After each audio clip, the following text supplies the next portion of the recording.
Welcome to this video that explains the perfect tense in Spanish. Now, the first thing I'd like you to do is to have a look at this page here that has a variety of different verbs. And what I'd like you to do is think, what do all of these verbs have in common and what differences are there between them?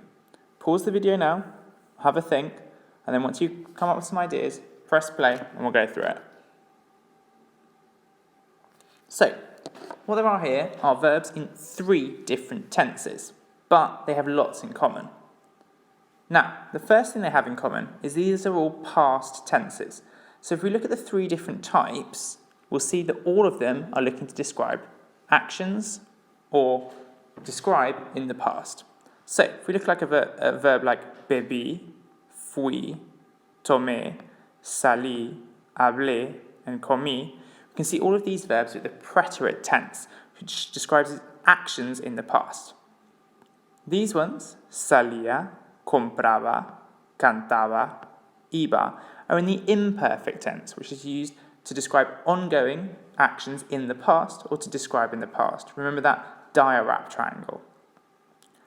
And the final group, which is what we're focusing on today, is the perfect. He perdido, he bebido, he hablado, which should translate as I have lost, I have drunk, and I have spoken. So, what do all of these have in common? Well, they're all talking about the past. They're verbs that we use which are past tenses in Spanish. But the differences are that they're for ongoing actions or for completed actions in the past, and whether they're relevant to the present or not. So, the objectives of this video, ¿qué vamos a hacer? Vamos a aprender cómo formar el perfecto. We're going to learn how to form the perfect. Vamos a aprender cómo utilizar el perfecto. We're going to learn how to use the perfect.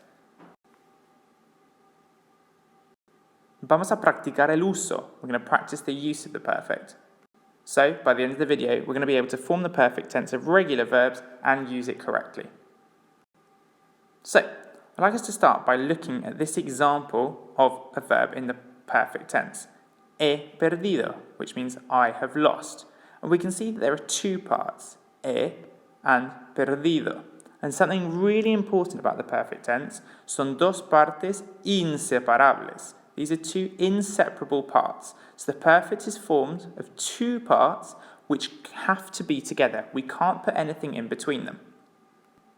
So we're going to look at the he part from that example, and that comes from the verbo haber. So we need, importantly, to learn how to conjugate that verb haber, which conjugates as follows. He, has, ha, hemos, habéis, han. So that's he, has, ha, hemos, habéis, han. And in your notes, it'd be a really good idea to highlight the fact that there's an accent on habéis. So all of these are parts of the verb haber, which is the first part of our perfect tense. So, to check that we've got that, pause the video and complete this exercise. Which part of the verb haber do you need in each of these examples? Pause the video now and press play when you've completed. So here, the answers are Yo he perdido mi reloj. I have lost my watch. Nosotros hemos comido mucho hoy. We have eaten a lot today. ¿Dónde habéis estado vosotros? Where have you, plural, been? Las chicas han ido a Perú 3 veces. The girls have gone to Peru 3 times. El señor Sumner ha vivido en España. Señor Sumner has lived in Spain. ¿Has visitado la ciudad donde tú naciste? Have you visited the city where you were born? So here this was quite tricky. We need to focus on the words tú there, which gave you a clue as to which part of the verb haber you needed. ¿Te has divertido con este ejercicio? Have you enjoyed this exercise? ¿Los chicos se han duchado esta mañana? Have the boys showered this morning? So hopefully you're getting used to using the correct form of haber according to which person you're describing. So now we need to look at the second bit. So in our example, this was the bit perdido, the second bit of the perfect tense, and that's called the participle.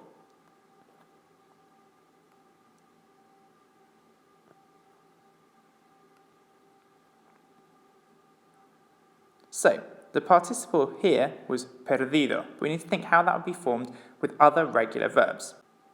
So, there are two types of ending, one for AR verbs and one for ER and IR verbs, which share endings on the participle. So, let's start with an AR verb. Let's take, for instance, the verb tomar, to take. So the first step is to take the infinitive and then remove that AR ending. And we're going to replace that with the ending ado to give us tomado.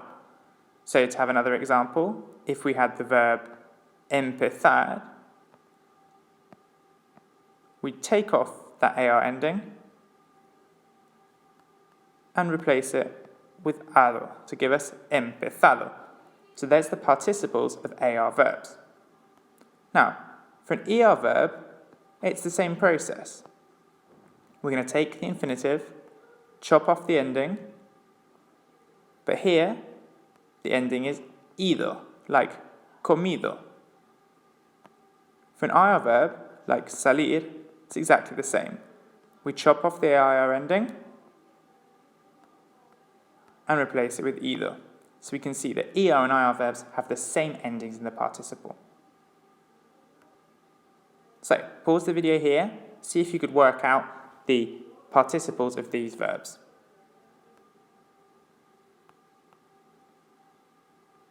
So, the participle of encontrar would be encontrado.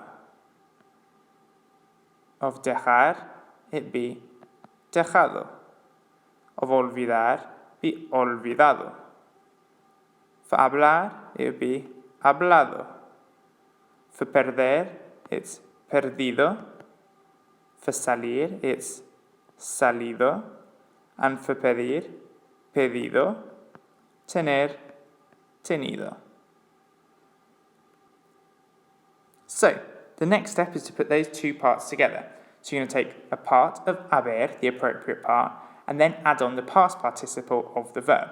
Two parts, two words, but they're inseparable. We can't put them any other way around or put anything in between them. Pause the video now and see if you could put these verbs into the perfect tense of the person indicated. So for buscar in the yo form, he buscado, I have looked for. For escuchar in the nosotros form, hemos escuchado. For beber in the él form, ha bebido. For entender in the vosotros form, habéis entendido. For vivir in the tú form, has vivido. For decidir in the ellas form, it's han decidido. For reservar in the yo form, it's he reservado. For ser in the tú form, it's has sido. Now, we're used to ser being irregular. It's actually completely regular in the perfect tense. Estar in the ellos form, han estado. And tener in the ella form, ha tenido.